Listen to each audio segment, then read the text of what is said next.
I like to thank the grace of heaven, the virtues of masters, and the compassion and mercy of grand predecessors, transmitters, lecturers, temple masters, and everyone for giving me this opportunity today to talk about today's topic, which is chapter 35 of the classic of the way and the virtue, or Tao Te Ching. Okay. Okay. All right. So this chapter is medium length. It's not, let's say 35, right? Yeah. Check my list here. No, it's relatively short, but my outline is long because I guess it's longer. It's it's below average length, but anyway, okay. It's in three sections. Oh, sorry. Yes, where's my chapter 35? Sorry. Yeah, it's in three sections. Okay, so the title is, well, the name of the chapter is Great Image. I mean, we'll explain what that means, but that's the pretty much literal translation. Okay, so it's in three chapters. It's only nine line or phrases. Lines long. All right. So there's an intro. Okay. Then there is the analysis, and then there's the conclusion. Okay. All right. So, okay. So it's relatively short. Okay. So let's go to the outline. Here we go. All right. Okay. The great. Okay. So hold the great image. All under heaven will come. So what does that mean? Okay. All right. That's. I'm gonna skip. Okay. Well, we've encountered this word before. Okay. Xiang.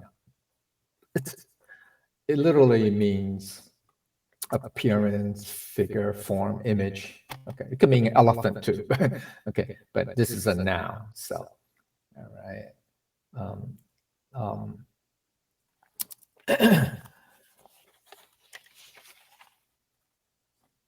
so what does that mean? Okay, here it is. Basic meaning. It's hold on to the great impression or mirror image of the Tao. Is to have the great image of the Tao in the heart and mind, to align your life with the Tao, to let it guide your thoughts, words, and actions. Okay, so that's what that image means. So it's that impression that uh, there's a more specific, deeper meaning, which I'll get to just in a moment. But just at the very superficial level or basic level, that's just what it means. Okay, it's like an impression or the image of the Tao, the reflection of the Tao. Okay, all right. So another meaning is, all right, this image is not a picture, painting, or photograph something. Okay, so that's doesn't mean that. Okay, that image, but rather it's the manifestations or the phenomena of the Tao, which means the extent at which humans are able to comprehend and utilize that which is essentially beyond comprehension. So, in section 2 of chapter 21, that's what I was going to refer to, is that this character in, this xiang, this image, first, we encountered it, okay, in section 2 of chapter 21. And I'm not going to call it up, but it just says, so unclear, so indistinct. Within it, there is a image, or there's an image. Okay, so that's in section 2, the first two phrases of section 2. Okay, so it just getting the idea that there is something. Okay, but it's not like a picture or photograph. There's something. Okay, there's something. All right. All right, and it's not that clear or distinct, right? Yeah, you can say it's like a shadow or okay, something like that. All right.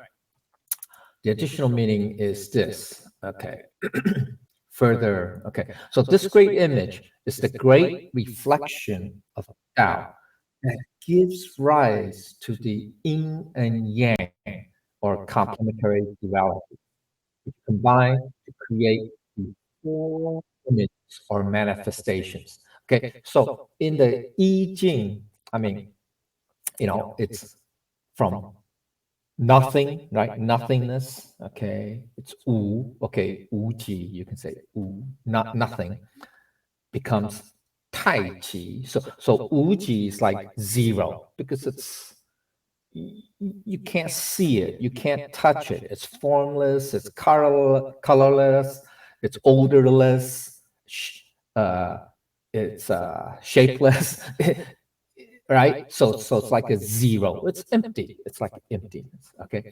Then from that uji or emptiness comes one. You can say tai chi. Okay. Tai chi, literal translation is supreme ultimate. I mean, it's okay. I mean, and most of us who are familiar with the Tai Chi would be, that circle with a, I don't know, like a curved line. I mean, curved line in the middle. I mean, through it, right?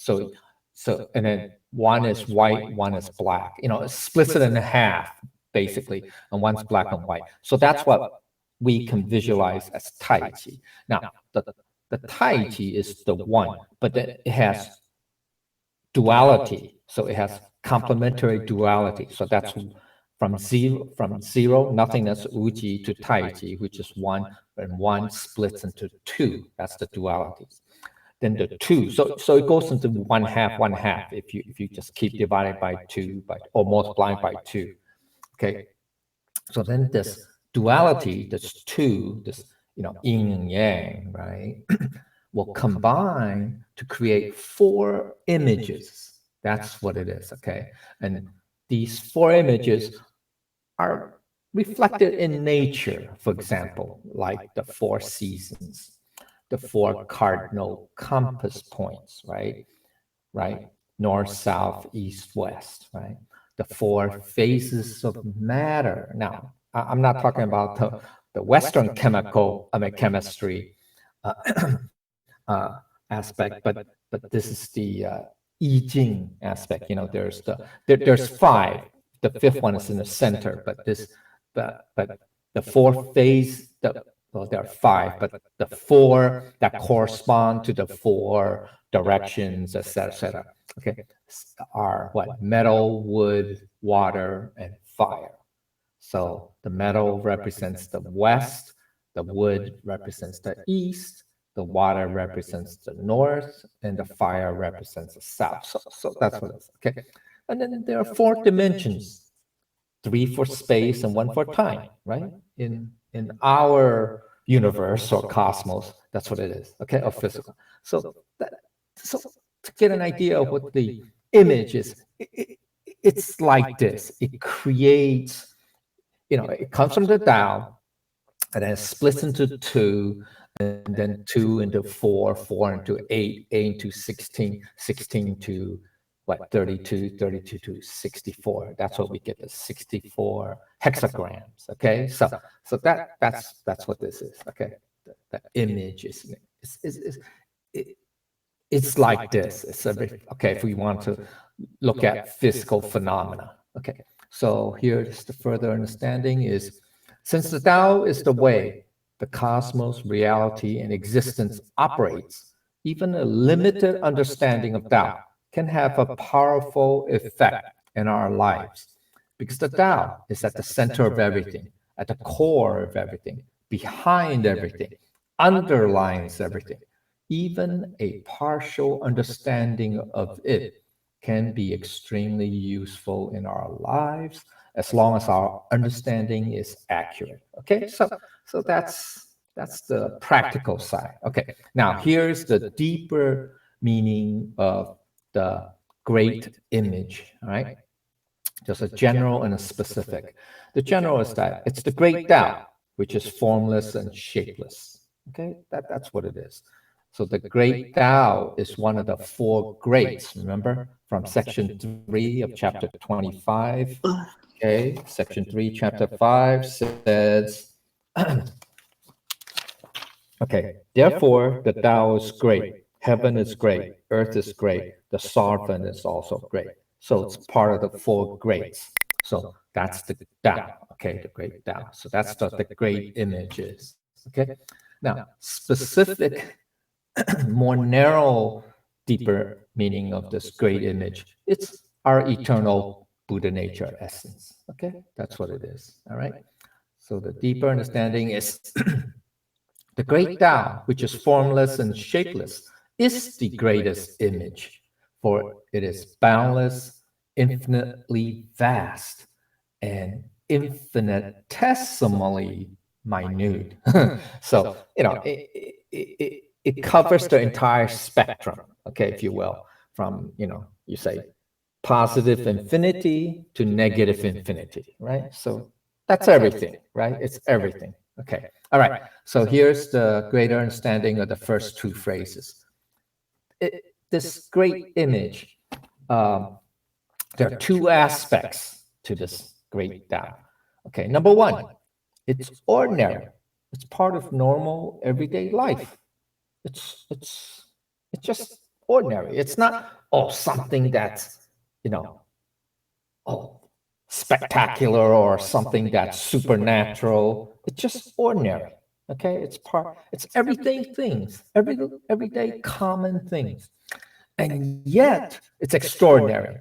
What does that mean? It means that it functions in incredible and marvelous ways. So we say, oh, Mother Nature's secrets, the secrets behind, the universe, the cosmos, et cetera. Okay, so it's ordinary. The Tao's ordinary.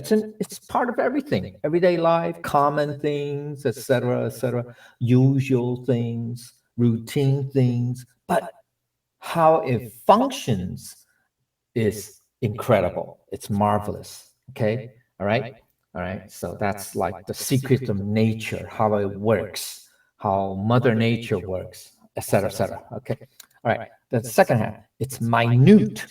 Okay, it's part of a finite material world. Okay, all right. It's so it's minute. So you can say it's tiny. One piece of this entire cosmos. That's tiny, and yet infinite, because it extends infinitely beyond all boundaries in all directions. So it's a little tiny, I don't know, you can say from the subatomic particle world, right? Something that's smaller than an atom, right? Elementary particles, even smaller than that. And yet it also extends beyond the furthest, I don't know, galaxies that we could imagine. Okay? All right. So that's the two aspects of the Tao. Let's go down to the second phrase, okay, which is all under heaven will come. What does that mean? Okay, so, okay, here it is. Because the Tao is part of everything, people naturally resonate with Tao, even if they have no idea of what it is. Okay, yeah, okay. All right, so another meaning is so people gravitate to someone who has mastery of the Tao. Those who are wise, have insights, etc., etc. Sages, etc., wise gurus, or who. Okay, someone who can bring about comfort, security, ease, peace, etc., or inspire everyone to come. Okay, so that's a little bit more on a practical, common world. Okay, all right, but all right. So although you may not be looking for all that attention when you hold a great image, but the attention will find you nevertheless because it will naturally happen. Okay, so in chapter 32, which we just talked about, about what, 3 weeks ago, 4 weeks ago? Okay, the fifth phrase states all, okay, if the sovereign, can hold on to it, all will follow by themselves. Okay, so that's chapter 32. Okay, so it just tells us that if we are at one, okay, so that means if we are one with the Tao, the great image is with us. Okay, then everything will follow naturally. Okay, so all right, so further understanding is there's a general in all directions. There's the formless and shapeless great image. Okay, so that's the general meaning. More specific is everything will come naturally to one who has the great image. In other words, one who's with the Tao. Okay, that's what it means. Okay, everything will come naturally. All right. Okay. Now in chapter 37, we'll talk about a little bit more. What does that mean? Come naturally. Okay. All right. So, okay.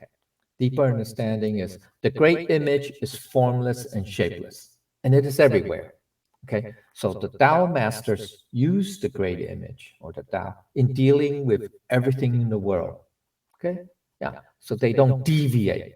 They're at one with the Tao, and since the Tao is everywhere, right? They use that Tao. Okay, because it's already everywhere. So in dealing with everything. Okay. And the key is it's formless and shapeless. Okay. So if there is a form or shape, then it has only a specific aspect or dimension, or, I don't mean necessarily physical dimension, but it could be other attributes, right? But the point is it's becomes specific. So anything that has a form or shape becomes narrow and limited. But by applying the great image within us, people will naturally be attracted to us. Okay, so one's the external, one's internal, more or less. Okay, implication is to have the great image or the Tao within us is to be everywhere and the center of everything. Everything will naturally come to us, and to apply the great image within us in dealing with everything in the world. Okay, so that's what this first line basically means. Okay, implies. So to hold on to the great image within us is to be both ordinary and extraordinary, finite and infinite, and to treat everything everywhere with the great image. Okay, so you're at one. Okay, you are with everything. Okay, you encompass everything. Okay, so that's all right. Okay, then the second line is they come without harm, with ease, calm, and dignity. Okay, now the translation for these three words could also be exalted peace or extreme peace and tranquility, harmonious peace. Okay, I mean that's fine. Okay, now the basic meaning is this. Because the Tao is benevolent and life-giving or life-centric, the great image of the Tao follows its characteristics, and so does no harm. Okay, so in chapter 34, section 2, it talks about, okay, lovingly, it closes it closes and nourishes myriad things, but it does not become their master. Okay, so that's what chapter 34. We what 2 weeks ago okay. So the Tao is life centric. Okay, so another meaning is, why do we not also say that Tao is death oriented or death centric? Because isn't death also part of Tao? Okay, yes, that's true. Death is all part, but it's also no. Okay, why? Because the Tao has no feelings, yet it brings about life and also death, right? It has both, right? Where there's birth, there's death. It has no preference for one or the other, positive or negative. So while there is indeed plenty of death, but it does not necessarily mean that both life and death are in equal proportions. So this is a fallacy. We tend to think, oh, everything's balanced, right? Balances out, right? You have, X number of births, so you have X or yeah, Y number of deaths. So it balances out. Well, that's not true because although there is always death with humanity, the human race still continues on and flourishes. So an obvious example, or very, you can say superficial example, would be look at the population of humans. I don't think it's decreasing, right? It's been increasing since, I don't know, the dawn of civilization, you might say, right? Or since during the period of the period of the cavemen, right? Neanderthals or whatever. Okay, so our population has been growing. So that means there's more birth than death, right? Yeah. So that's okay. I mean, you can say, well, what about animals? Okay, that's a different issue. But all right, okay.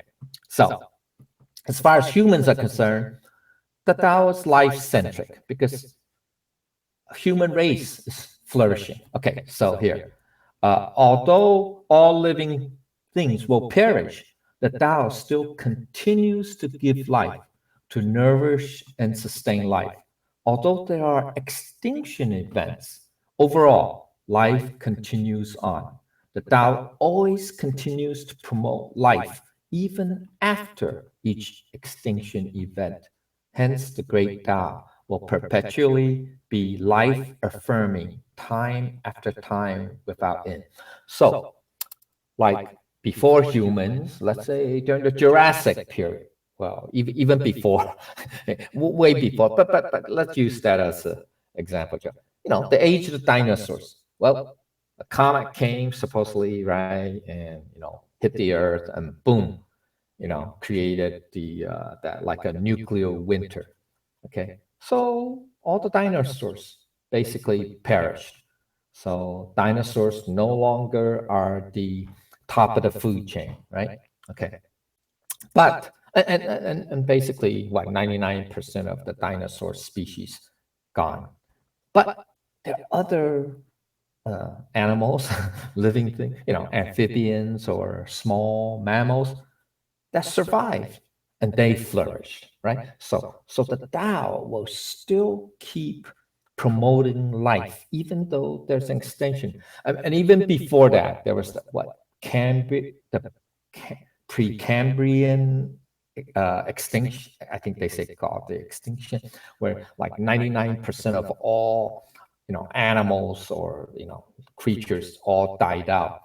But yeah, after that period, there was an explosion of of uh, of life. Okay, so we see that throughout these eons. Okay, pre-human history, of course. All right. Okay. So further understanding is it must be true that the essence of Tao is life promoting, life affirming, life enabling. Hence, the observation of Tao as life affirming is made not on the individual life form, but on the history of life itself. So, because of that, we can comfortably say the Tao is essentially benevolent from the perspective of life. All right? Okay? All right. Okay. Yeah, deeper meaning of Buhai means, remember we say Buhai is without harm. Okay, okay. But another meaning means not to be hindered or impeded or obstructed, not to be obstructed. It implies the unimpeded manifestation of our innate divine wisdom from our Buddha nature essence, okay, which is the great image. Remember, the more specific meaning of the great image is the Buddha nature essence, okay? All right. So, so deeper understanding of the second, first phrase is the formless image will not be in jeopardy. It's like something that has forms or shapes, because it is not limited and can accommodate and encompass everything, right? Because it's the formless image. So, it's not hindered, it's not impeded or obstructed, okay? Like something that has a form, okay? So just as our Buddha nature essence can embrace everything, all right? Okay, here we go. All right, so the basic meaning of second phrase in the natural world is just as the great Tao is benevolent and life-affirming, the great image of Tao follows its characteristics and exhibits, should be an exhibits. It's beneficial, constructive,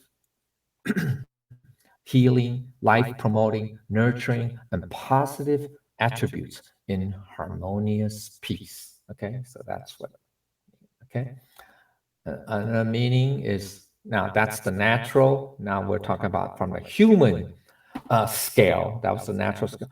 Those who are attracted by the Tao, those who gather together to connect with or embrace the Tao, are able to be together with ease, calm, and dignity, or in harmony and peace.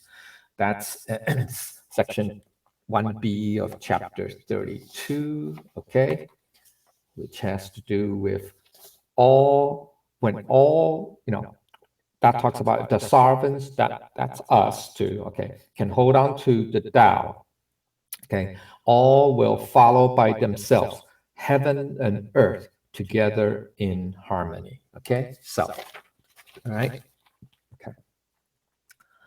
okay, just like just like the great Tao, there's an overwhelming tendency for humans to be at peace and in harmony with everything and everyone, like a big tent. Okay, all right. Okay, further understanding is second phrase is, although there is a tendency to cause harm or be destructive within human nature, right? That's true, right? Right? Look at, why people kill, fight wars, etc. Okay, so that's true. But it is the natural, innate characteristic of the true nature, our Buddha nature, to be in harmony and at peace with everything and everyone else. So there's a difference, right? Why are humans so destructive at times? It's not because of their Buddha nature, but because of human nature. All right. So what Lao Tzu is pointing at is, it's this image, this great image, is our Buddha nature. It's not the human nature. All right. Okay. The deeper meaning of this, which we can say, extreme harmony and peace or tranquility, etc. It's the most perfectly pure, still, and unperturbed state of our Buddha nature essence. Okay? All right. Okay. So, deeper understanding is by applying the great image within us, or the Buddha nature, okay, our innate divine wisdom will manifest unhindered with ease, calm, and dignity. Okay? That's what our Buddha nature is like. Okay? So when we embrace the Tao, exhibit the Tao, that's, having the great image within, we naturally are in tune with the same life-affirming characteristic of Tao, to be together in harmonious peace. Okay. So the implication, there's the general and specific. The general is, when we hold and exhibit the great image, we can be together in harmony and peace. Okay, so that's the broad, generic implication. The specific is, our innate divine wisdom is unobstructed, manifesting from our most perfectly pure and still Buddha nature essence. Okay, so the key of this second phrase is, wow, our Buddha nature essence, just like the formless and shapeless great image that is in harmony and peace, cannot be hindered. So it can be at ease, can be calm, can be dignified, which is its natural state. Okay. Okay, here it comes. Okay, we're in section 2. Okay, music or pleasure and food, passing travelers stop. Okay, this word, okay, it could pronounce two ways. If it's le, it means enjoyment, pleasure, happy, joy, etc.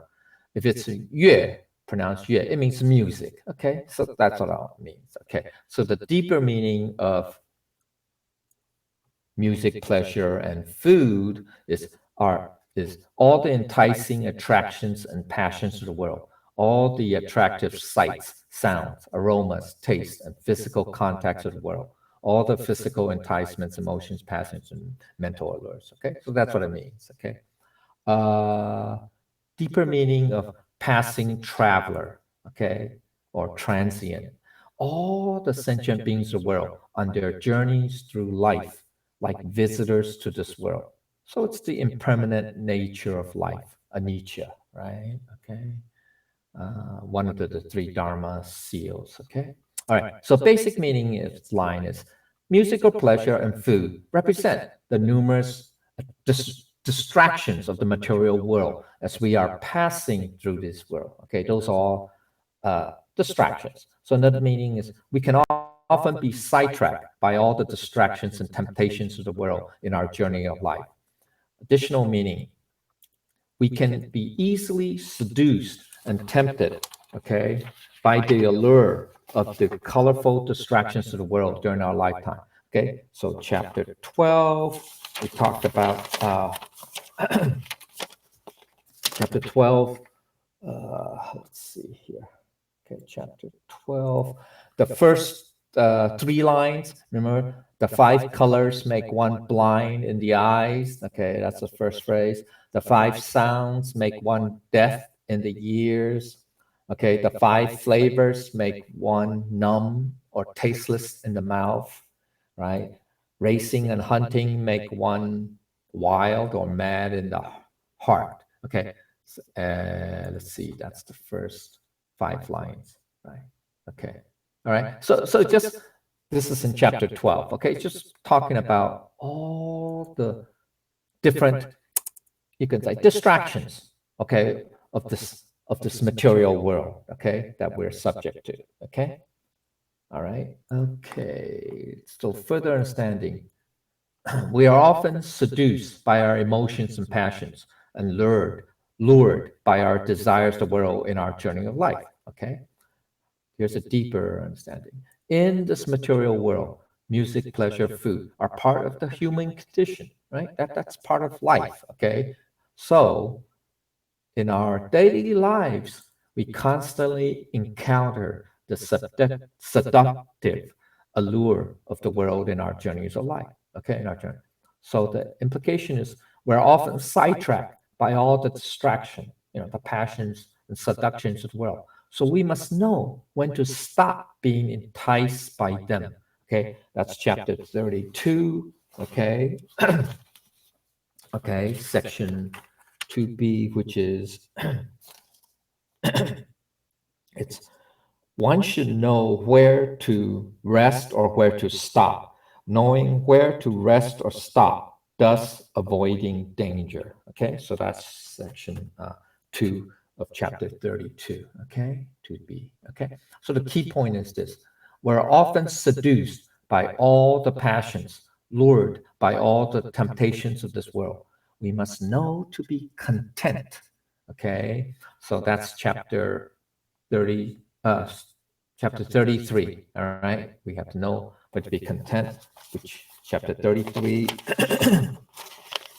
is section 2 is those who know contentment are wealthy. All right, okay, so we know when to stop. This way we will always remain on our sacred journey of life, or the path of life. That means we won't become sidetracked, right? Okay, all right.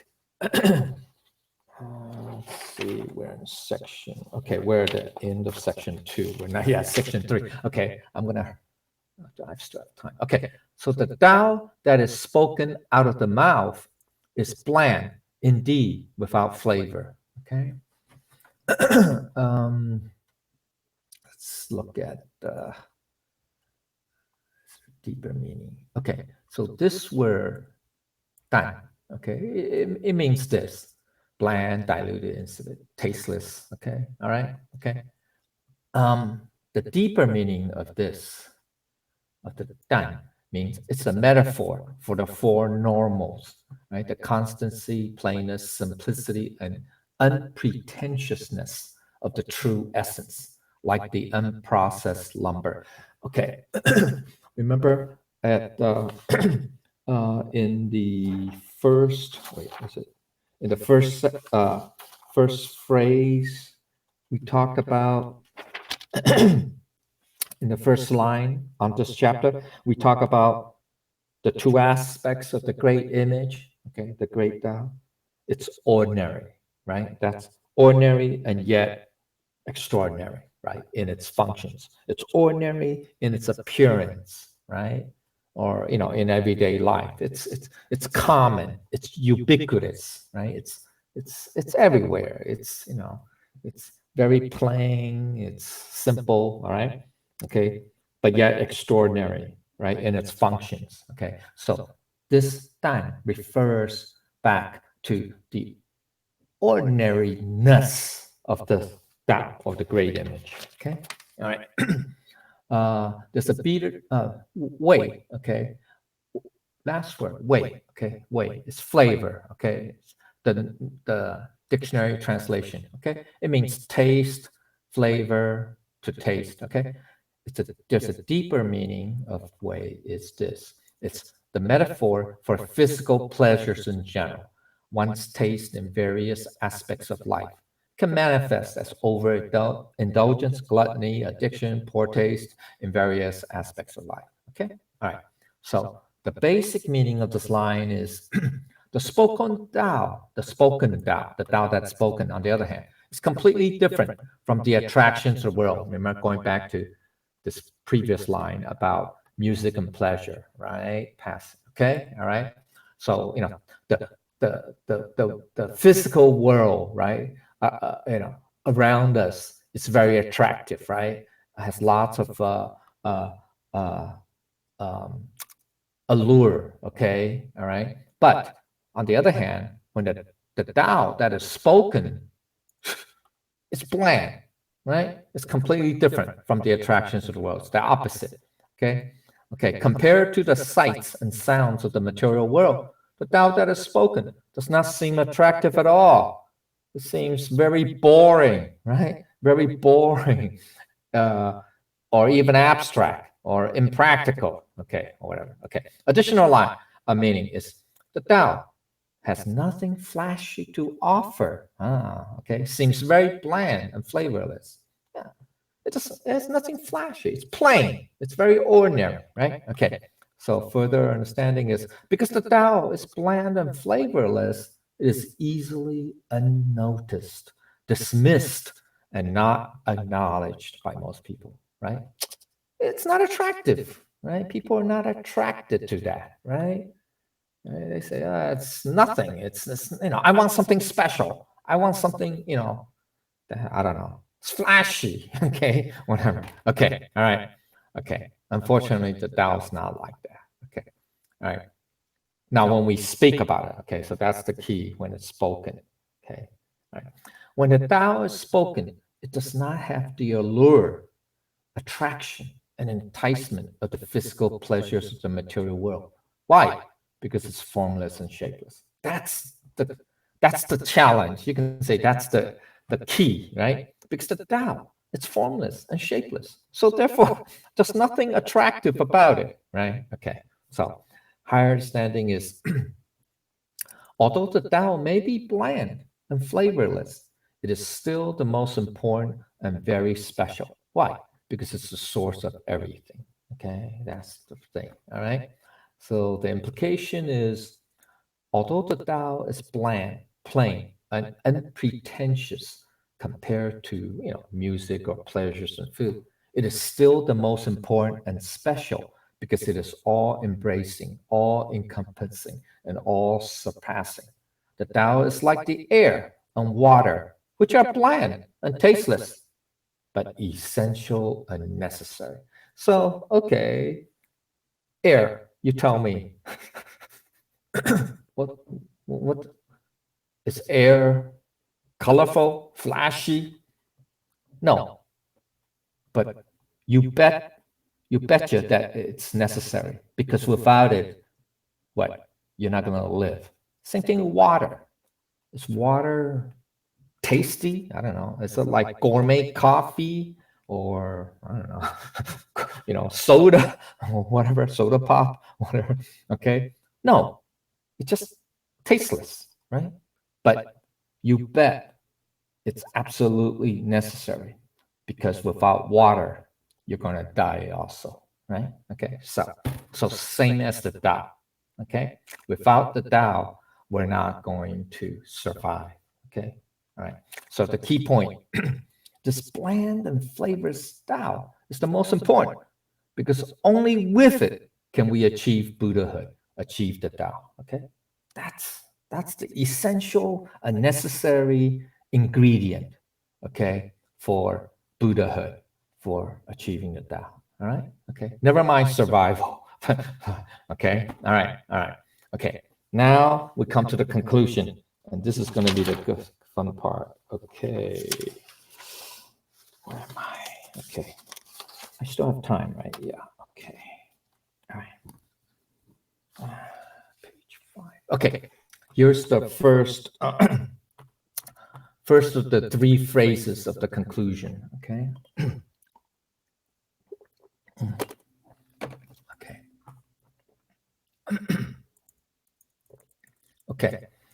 Look at it, it cannot be seen. All right. Be seen. Okay. Let's see. Basic meaning.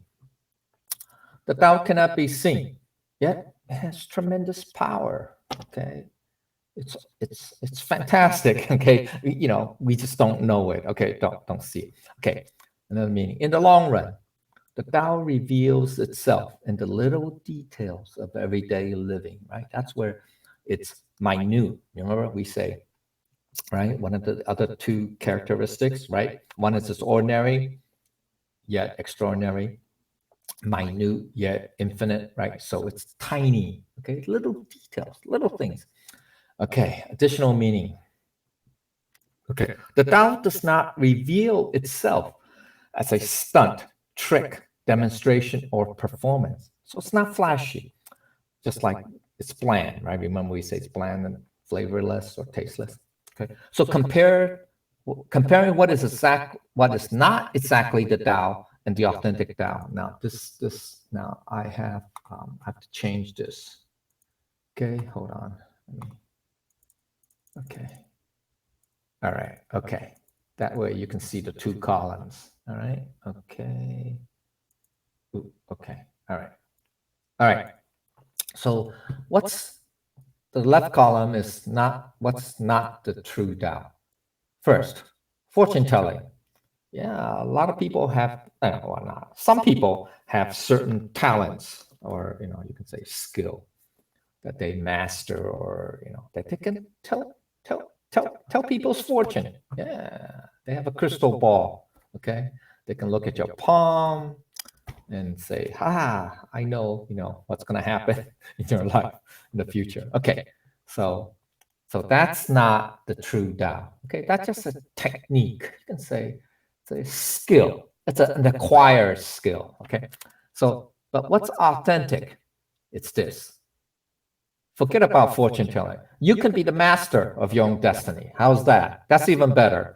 That's much more empowering, right? For all of us, right? If we can master our own destiny, who wouldn't want that, right? So that's the Tao. That's the true Tao. Okay. Here's another. People love to do this. Physical levitation. Yeah, magic trick. Well, actually, there are some, I don't know, you can stories, you can say, people of the in Buddhism, they have certain monks in the, it's called the Mi Zong in Chinese. It's that the esoteric sect, SECT, group, branch of Buddhism, or tantric, they call it tantric practice or something like that. Tibetan. They say some of them, those monks, can meditate and levitate. Yeah, they can rise up, so, or walk on water, Jesus, right? He walked on water, right? In the Sea of Galilee, right? Okay. Bodhidharma, right? When he crossed the, I think it's the Yangtze, or or a part of the sea or something. He didn't really walk on. He I think he took is it a leaf or a twig or something, and he rode it across. Okay, I mean, but all right. So that's a good, neat tricks, neat, skills. But it's not really the true Tao. The true Tao is you liberate the spirit. That's even better. Okay, so you don't have to. You can. When you say liberate, I mean you can at the highest level. You transcend samsara. That's even better. So you're not forced by karma to come back to this physical world in a physical form, right? Be a human, animal, etc.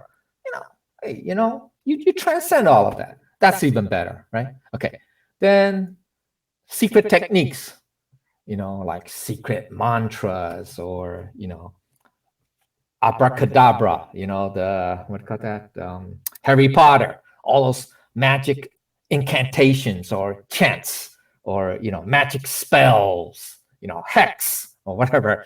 Okay, okay. These are all uh, acquired skill once again, but these are all like shortcuts. All right, and that's not the real Tao. The real Tao is you do one step at a time. We cultivate one step at a time. Okay, just like our life's journey, you take one step at a time. All right, you don't jump ahead. Okay, all right, okay. Or people want to, you know, you know, teach you how to get instant wealth. Another shortcut. All right. We all know that this is, it's karma, right? People won, I don't know, who's that guy or whatever that person won that $1 billion, what's that, jackpot? What is that, mega jack, or whatever, giga jackpot, whatever that's called, right? Powerball or jackpot, one of the, okay? They got $1 billion, well, pre-tax anyway. So, man, they play that lotto once. Well, I don't know how many times, but they play once. Boom, instant wealth. Hit the jackpot. Just like going to the casino, going to Vegas, and you hit the jackpot, right? Yeah. Okay. That's all of us likes that. Right? Most of us like that, right? Well, that's not the real Tao. Okay, because that's karma. That's still based on karma. What you want is that's lasting contentment. That's lasting, meaning forever. Okay, eternal contentment. Okay, so it's not material wealth. Okay, okay, eternal contentment. That's the better. That's what Tao is all. Okay, or fame. Oh yeah, be a rock star, movie star, whatever, celebrity. Oh yeah, millions. You have a billion followers on your Twitter account or whatever. Stuff like that. Yeah, people. Well, that's all very superficial. What's more important is the real friendship. Okay, in a Tao. How about faith healing? Yeah, we like to do that, right? People love that. Yeah, I can, heal people. You can heal people. Well, that's not that. The real is very common, basic, healthy living, proper eating, exercise, rest, etc.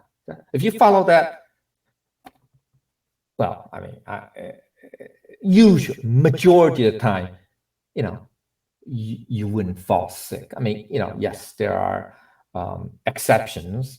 People with what's called that preconditions. That means either through birth or whatever. Okay, beyond their control. All right. Okay, there are those exceptions, but that once again that's karma too. But okay, all right. So they have no control.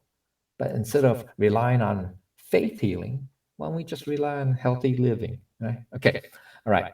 Last, I mean, this is just a random list. I mean, this is not in any particular sequence or order. Okay, but this is just a short list.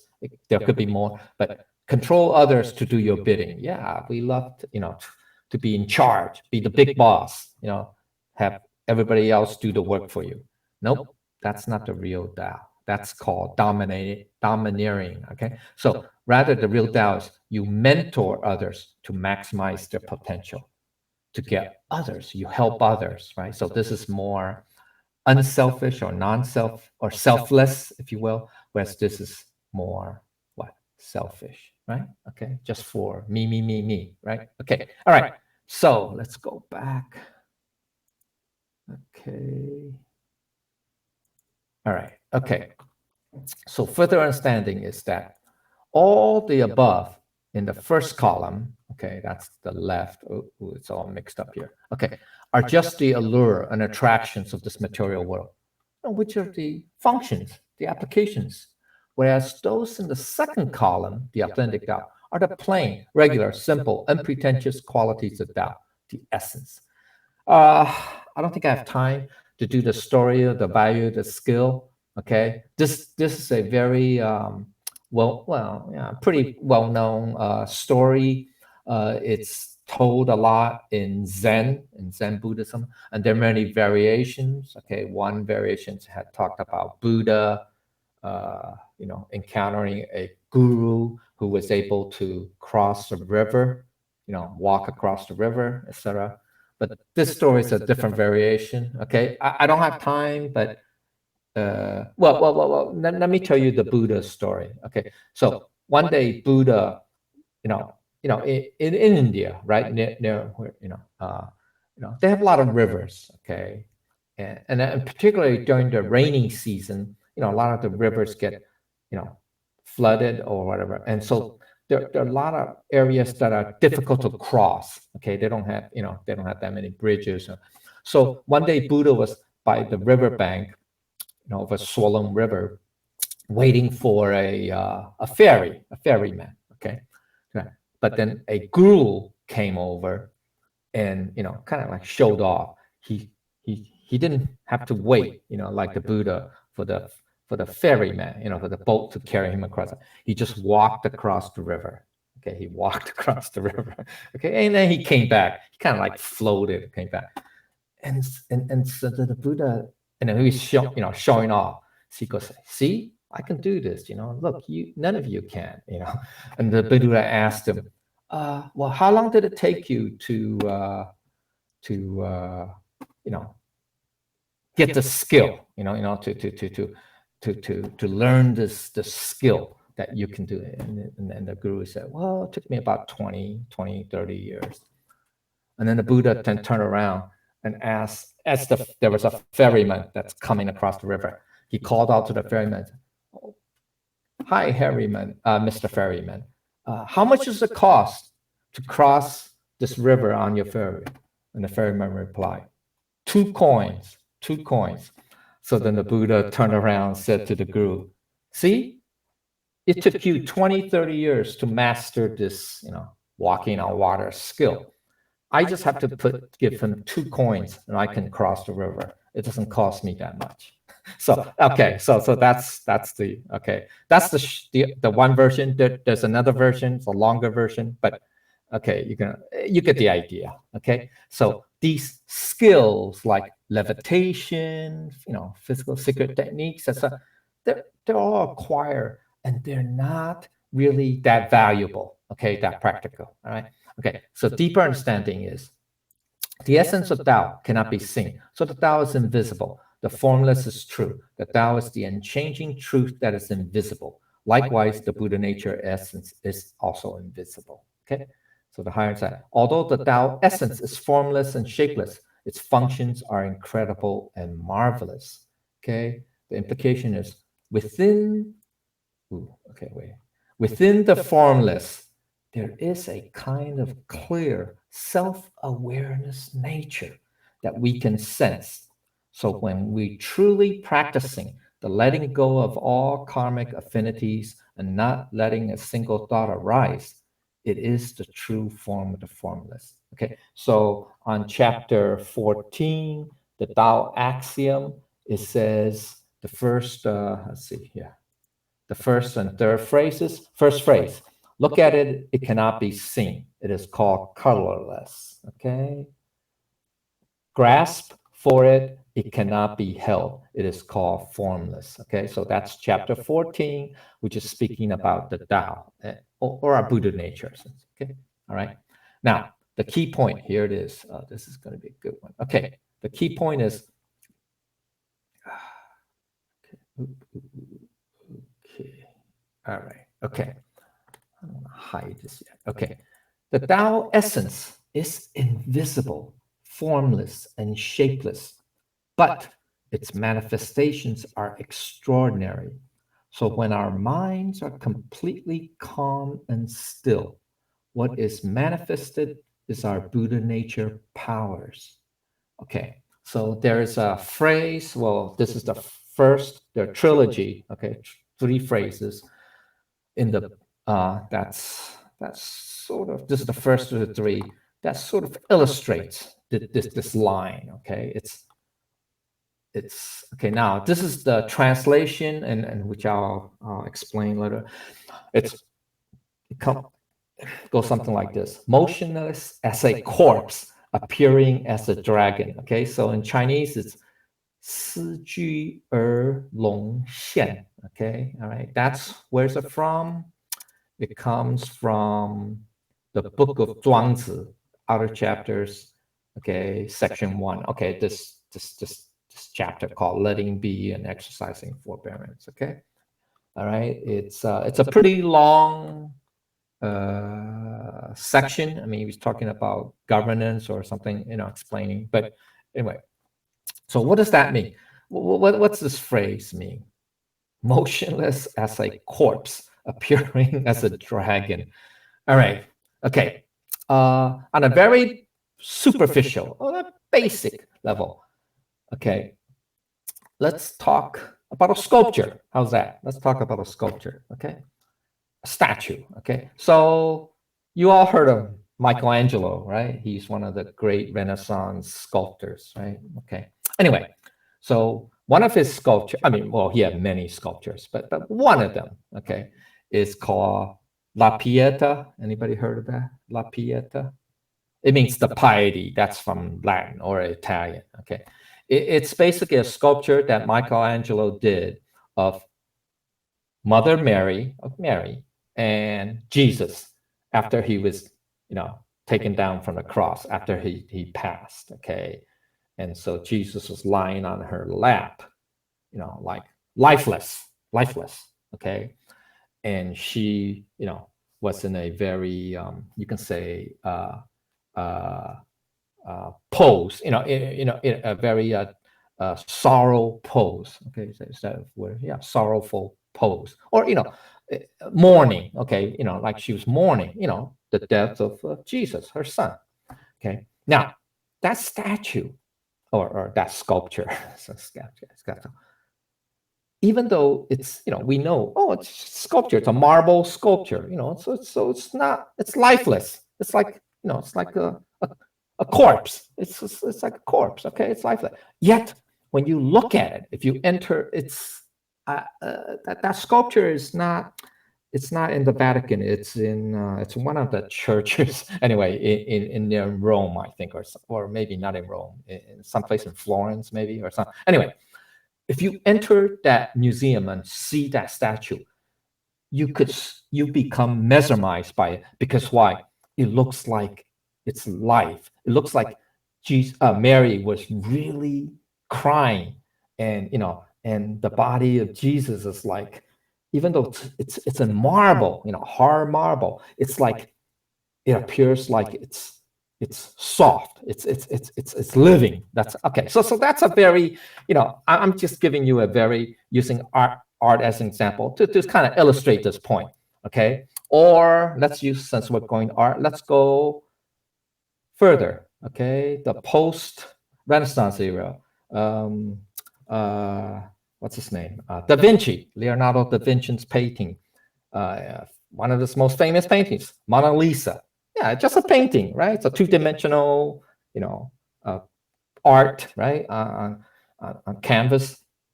Okay, and yet, if you especially see that painting at a certain angle, you could swear that she's smiling, or that her eyes are moving, or that her lips are moving. Okay, so yeah, we know it's a painting. Okay, it's lifeless, right? It's a two-dimensional flat whatever canvas, right? And yet, you know, even though we know it's lifeless, okay, and yet you could swear that, oh, when you see that painting, you could swear that her lips are moving or whatever, that she smiles. Okay, so this is very superficial level understanding.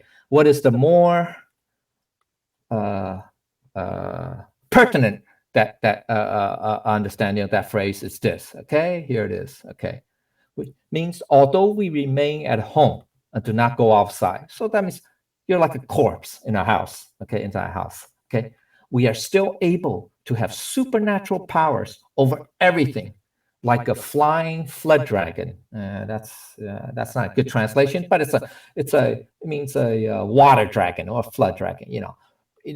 Flood dragon, because in Chinese mythology there are different types of dragons. Okay, there's the flood dragon, the mountain dragon, the forest dragon, whatever. Okay, all right. Okay, whose power, demeanor, posture, and movements are so majestic, elegant, graceful, and nimble. It just means that even though you stayed at home, yet you have this power, supernatural power, like that of a dragon. Because in Chinese mythology, the dragons are not some evil creatures, but rather, they project power, majesty, elegance, grace. That's why in Chinese history, the emperors are considered dragons. Okay, they sit on the dragon throne. Okay, so anyway, that's a meaning of this. Okay, is that even though you may be, when we say motionless, I mean, that's one translation. Okay, I mean, there are different translations. So anyway, um, you know, you're not leaving the house. You're not seen. Maybe that's a better. Okay, you're not seen because you're inside the house. Okay, and yet you're not moving about, right? Okay, but yet even though you're motionless, et cetera, yet you have this presence or the power like that of a dragon. Okay, so that's what it means. Okay, so that's a metaphor for this. Even though we can't see our Buddha nature. Okay, I mean, it can't be seen, and yet it has those awesome qualities, powers, et cetera, right? Okay, all right. This I'm a little over. Okay. The second to the last phrase of section 3. Listen to it, it cannot be heard. Okay. So basic meaning. The Tao cannot be heard as a physical sound. Okay. The essence of the Tao or Buddha nature is inaudible, noiseless, and silent. Okay. Additionally, the Tao is not a voice in your head. The Tao does not say anything. Okay. The Tao can only metaphorically provide you with whispers of wisdom, okay? Or you can say conscience, okay? All right. The Tao speaks to you as a brilliant idea, an accurate intuition, a feeling of certainty that you're on the right path, etc. Okay, that's how it speaks to you, okay? Okay, or that's how it manifests. Likewise, our Buddha nature does not have a sound for us to hear. The implication is, okay, what we cannot hear is the essence of the Tao. When truly practicing, letting go of all karmic affinities and not letting a single thought arise, after a period of time, what we hear is silence. Even though silence is inaudible, but we can hear it. That is the sound of silence. Okay, that's section 2 of chapter 14, or the second phrase. Sorry, it says, listen to it. It cannot be heard. It is called soundless. Okay. All right. That's what it is. Okay. Okay. So the key point is this: what we cannot hear, okay. Okay. What we cannot hear is the essence of our Buddha nature. When our minds are completely calm and still, what is left is the deafening sound of silence. That is the true stillness. Okay, so that's what chapter 14 we talked about. Okay, so it's similar to, here's the other second of the trilogy of phrases from Zhuangzi. It's silent like an abyss, yet resounding like thunder. Okay, that's from Book Zhuangzi. Okay, it's the second or the third phrase. Okay, what does that mean? Okay, so there's a basic, very superficial, once again, understanding, interpretation. It's like you don't talk, but you what? Walk the talk. I mean, well, not walk the talk, but you maybe here's a different thing. You let your actions do the talking for you. Or another understanding is actions speak louder than words. Okay, so that's a very superficial meaning. Okay, like that. Okay, understanding. Okay, but here's what's more pertinent to everything, which means that when we are congruent with the true principles, okay, with the Tao, having already nurtured the virtues to the complete utmost, that means to the highest level. So when the virtues are manifested by us, they are intensely felt by others, like the sound of thunder. Okay, so when we are, Tao cultivators, we and we follow, right? We are congruent with the true principle. We're one. You can say we're one with the Tao, with our Buddha nature. Okay. And so when we have nurtured our virtues to the highest level, to the complete almost, that's when we are at one with our Buddha nature. Then when we express or manifest those virtues, everybody around us will feel it, will really feel it, or be affected. Like maybe that's a better term, influence. So it's like the sound of thunder, even though you didn't say anything, right? Okay, so that's that you can say that meaning. It's 渊默而雷声. Okay, 雷声 means thunder of sound of thunder. Okay, 渊 means abyss. More is silent, the silent abyss, and or yet the sound of thunder. Okay, all right. So, I mean, I have to keep it the translation to 8 words. Okay, to match. Okay, so to make it poetic. Okay, all right. Okay, now let's come to the last phrase of section 3 of the conclusion. Use it, it cannot be exhausted. Okay, right. Okay, basic meaning. The Tao is infinite. It is inexhaustible and unlimited. Okay, it's similar to the phrase, utilize it. It is never exhausted. That's the last phrase from chapter 6. Okay, all right, chapter 6. All right. Remember the other 2 qualities we say it is finite and yet infinite. Remember, right, from the very first line, right, of this chapter. Okay, the 2 qualities. Okay, so that's the other quality of the Tao. Okay, it is infinite. It's limitless. Okay, so another meaning is the Tao always exists continuously, and its use is inexhaustible and limitless. This is a reference to the Tao as an infinite resource. Okay. Another meaning is additional is the more functions and uses of Tao we use, the more there is to use. Yeah, it's like counter that. It demonstrates it can never be exhausted. There are infinite functions and uses of the Tao. Okay.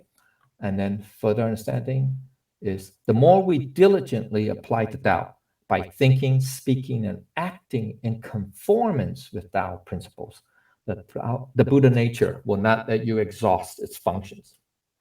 So its functions, applications are infinite. Okay. Deeper understanding. Here it is. Okay. Okay. After we understand our Buddha nature, the entire phenomena is within us.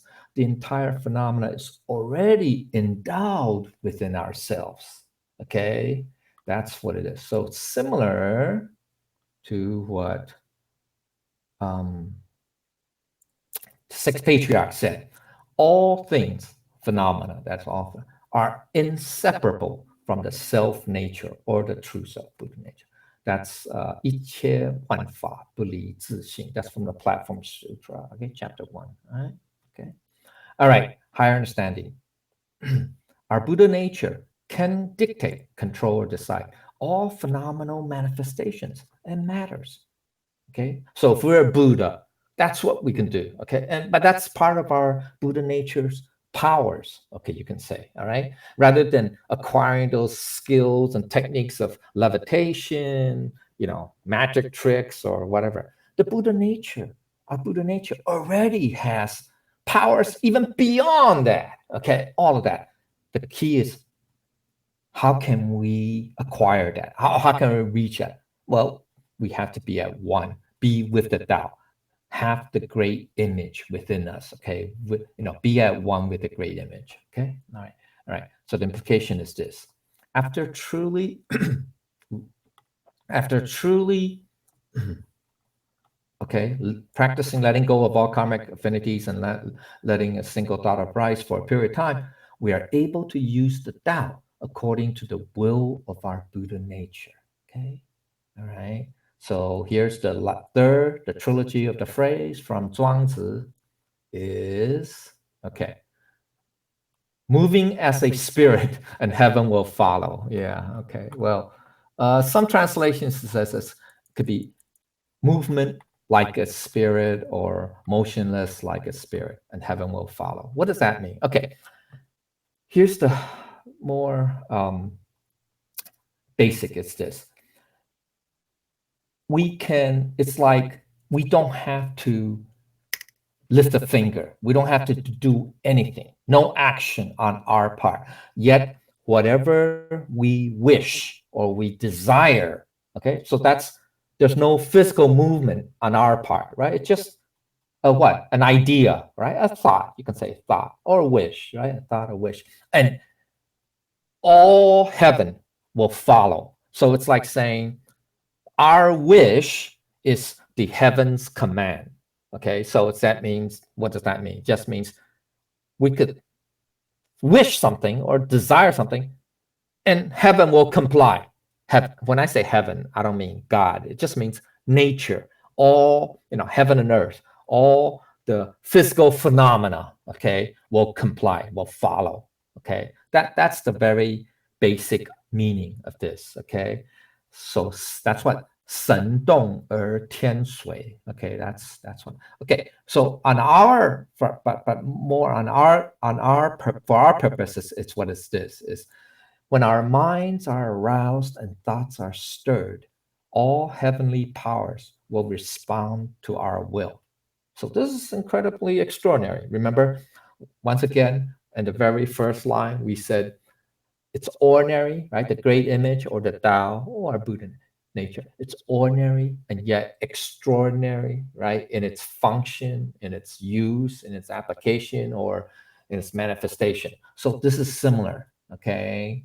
Right? So this is the other aspect, is that just by a thought alone, or a wish, you can say, thought alone, all the powers, heavenly power, will respond or follow our thought, our will. Okay? So that's extraordinary, right? That's the ideal. Literally, we're like gods.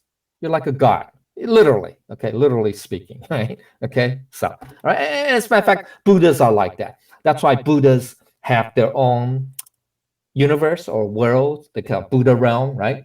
Our holy teacher is his world is called Nanping Ten, right? It's I don't know translation, what, Southern Mountain or something, Southern Mountain. I mean, you have Amitabha, right? Omitofu. He has the Western paradise, right? All these. Okay, so all these Buddhas can literally create their own worlds, if you will, their own cosmos, if you will. Okay, so that's how extraordinary, right? That's how extraordinary our Buddha nature is. Okay, the power. All right, so here's the key point. This is the very important. All right, and it's kind of subtle. Okay, all right, here it is. Okay, first part. Since the formless Tao is in our daily lives, we are all unaware of it, right? Remember, it's minute, right? Okay, we're all looking at, listening to, and making use of the Tao unwittingly. Okay, yeah, we don't realize it because it's so minute, or it's bland, colorless, unextraordinary, ordinary, right? That we don't notice it, okay, or we don't think about it. Okay. However, here's the second half. Okay, however, when we are with the Tao, okay, that is at one with the great image of the Tao, right? The first phrase of this chapter, the image, we are all using and also already applying the Tao unconsciously. You don't have to think, remember? Yeah, just like them moving as a spirit. I mean, you can say we just have a single thought or idea, it doesn't matter. Okay, all right. But it does not be conscious. Okay, it's not consciously intentional. That's what I'm trying to mean. Intentional. Okay, so without conscious thoughts or without intent. Okay, conscious thought. So we are already speaking the Tao, already hearing the Tao, already utilizing the Tao. That is the great image of the great Tao within us. Okay. Now there is a little supplement at the very end here. Just talk about the 4 key concepts because I'm running a little over time. Okay. These are the 4 things: the great image, the passing guest, the plain Tao, the infinite Tao. Okay. All right. That's the key concepts of the chapter. To put it into practice, what we call the hold on to the great image is to think big picture. Okay, number 1, think big picture. Okay, all right. Don't be too narrow-minded. Okay, all right. Always has to be selfless. Okay. Number 2, appreciate the simple life. Okay, all right.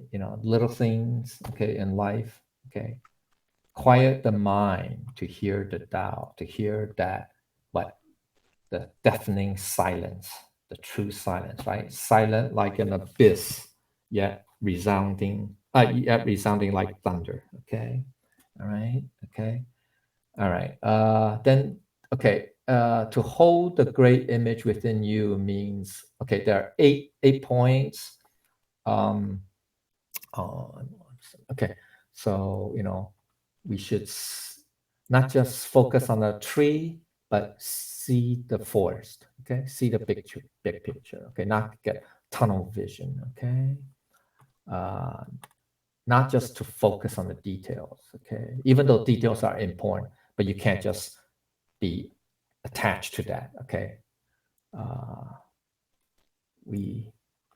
people will naturally gravitate to you seeking advice.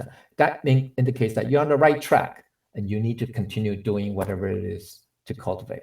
And then along with others, you are able to live in harmony. You're interacting with others in harmony. Okay. You understand, perceive the specialness of the Tao in everyday things, in all common, ordinary things. So through the lens of Tao, you can appreciate and cherish the simple, small, but precious things in life, such as honesty, plainness, contentment, unpretentiousness, and how extraordinary beneath the surface appearance of ordinary everyday things. You see the value in the practical that provides long-term benefits. In this material, there are many things that are attractive and flashy, even desirable, but they may not be practical or beneficial in the long run. Okay, that's the story of the value of the skill. Okay, but all right. So you hear the soundless whispers of wisdom from the Buddha, from the Tao, or conscience, you could say. All right. Only after truly practicing, letting go of all karmic affinities and not letting a single thought arise for some period. That's when you'll get that. Okay? So you feel one with the infinite Tao, making life an absolute joy. Everything's accommodated in it. Then finally you realize we can all enjoy the journey together in harmony. There's no need for contention because why? The utilization of Tao is unlimited in itself. Okay, so that's the summary. Now, I don't know, for those of you, if you want to go deeper, there's a subtle point here. If you want to understand, there's a subtle point, all right, between these, okay? Between looking at or listening to and making use of versus already speaking, already hearing, and already utilizing. Okay, there's a subtle point there. Okay. Okay, here's what it is. Sorry, I'm almost what? 30 minutes. Okay, all right. Okay, here's the first half. Okay, so if we are not with the Tao yet, we don't have the great image within us yet, or we're not at one with the great image, or let's say we're totally ignorant of the Tao. That's it. That's the extreme. Okay, but the Tao is everywhere. Okay, it's in our lives. So we're not aware of it, right? We're unaware of it. So we are looking at the Tao. We are listening to the Tao. We're making use of the Tao unwittingly. Okay, we don't know about it. Okay, we're not aware of it. Okay, and why is that? Because when we're not with the Tao, or when the great image is not, when we're not at one with it, what does that mean? It means that there's a duality. There's you, right, us, and then there's the Tao, it, right, the Tao. Okay, so it's subject object. Okay, 能所, okay, duality. So therefore, we're all looking at, right, the we, the subject, the at, the object. Okay, subject object. Listening, we that are listening at or to the object. Okay, or making use, using of, making use of something. Okay, subject. So that's duality, right? So that means we're not at one with the great image. Okay, but when we are with the Tao, or at one with the great image of the Tao, at one with our Buddha nature. Remember the other definition of great images, our Buddha nature. Okay, so there's no longer what? Duality, subject-object differentiation. So we are all using, already applying the Tao unconsciously, meaning we don't have to do it with intention. Okay, so without conscious thought, we don't have to say, oh, I want to do this, so my Buddha nature has got to do this. No, okay, it doesn't. There's no need. All right, okay. So therefore, we are already speaking the Tao, because you are speaking through your Buddha nature. Okay, there's no differentiation or distinction between Buddha nature and my conscious thought or conscious mind. Okay, for that matter. Okay, all right. So we're already speaking, already hearing the Tao. It's the Buddha nature that's doing it. Okay, Buddha nature that's speaking, Buddha nature that's making use, because we're one with the Tao. Okay, so that's what it means, is the great image of the Tao. Now, the equivalent in Buddhism, you would say what? Very famous 4 words, right? Well known. Well, in this case, the 3 variations, but the first one, it says, "Thus have I spoken." Okay, so already speaking the Tao.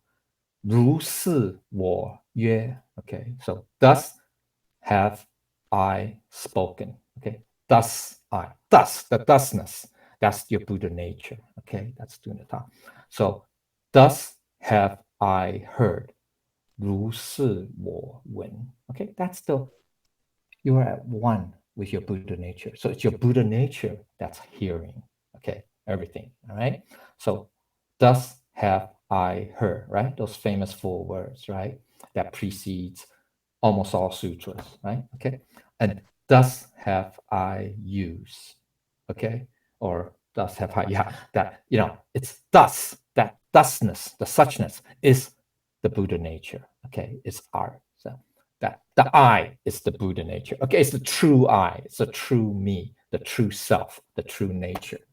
So that's what that means. Okay. So in a sense, you can say this chapter aligns perfectly with Buddha's teachings. Okay. All right. Okay. So that's the subtle difference between these 2. Okay. So thus have I spoken, thus have I heard, thus have I used. Okay. All right. Okay. So that's the subtle point. All right. Okay. So that concludes. I'm sorry I went a little over. This is, even though it's a shorter chapter, but it has a lot of meaning, and it can get very theoretical, but it's very, very meaningful and very interesting. Okay. So if I said anything that's wrong or that's not sufficient or not proper, I ask for the Buddha's and Laozi's forgiveness. Okay, thank you, everybody. Any questions? Yeah. 2 comments. 2 short comments. Can you go back to 四季而龙线? Yeah, lecture time. Okay, yeah. The first, just up a little bit. First one. Yeah, it's from 庄子. Yeah, 四季而龙线. 四季而龙线. Yeah. Okay, yeah. Here talks about 四季而龙线 means if you are not even there, but you know what happened in the world not around you. So that means for the Buddha, They already get rid of all the desires, attachment, and also three poisons, bad temper and habits. Then to the level, they always use Buddha nature. So even that they are not with us. Even they are with us. They do not physically with us, but they know what's going on. So when we cultivate to this level, means you don't need to be in some location, but you know what's going on, what happened in the area. Okay, so 四句要龙线. Okay, keep going down to the 神动而天水, last one. Yeah, okay. 神动而天水 means, okay, like you said here, our minds, our thoughts are stirred, means we come up with some ideas. But those ideas must be based on Buddha nature, like Buddhas. Then heaven and Buddha will follow our wills. Okay, will follow with all of us. Make sure it becomes it success. Okay, so but all those thoughts and minds or thoughts got to be based on Buddha nature. Yeah, not just our human minds. Yeah, thank you. Right, the Tao according to the will of our Buddha nature. Right. Yeah, if you keep going down 2 lines down, going down, which means where means when our minds are aroused and thoughts are stirred. Here need to be based on Buddha nature. Yeah, it's based on that Buddha nature. Yeah. Yeah, we need to put based on Buddha nature. Yeah. It's not our minds only. Yeah. The minds are not the human mind, but it's based from the Buddha nature. That's important, not our mind. Right. Yeah. It's according to the will of our Buddha nature. Okay? According to the will of our Buddha nature. It's the Buddha nature is the master. That's another way of thinking. Okay? Yeah. It's the master. All right. Yeah. Thank you. Not our human mind, right? So when we have a thought based on the Buddha nature, okay, then everything, all heaven and earth will follow. Okay.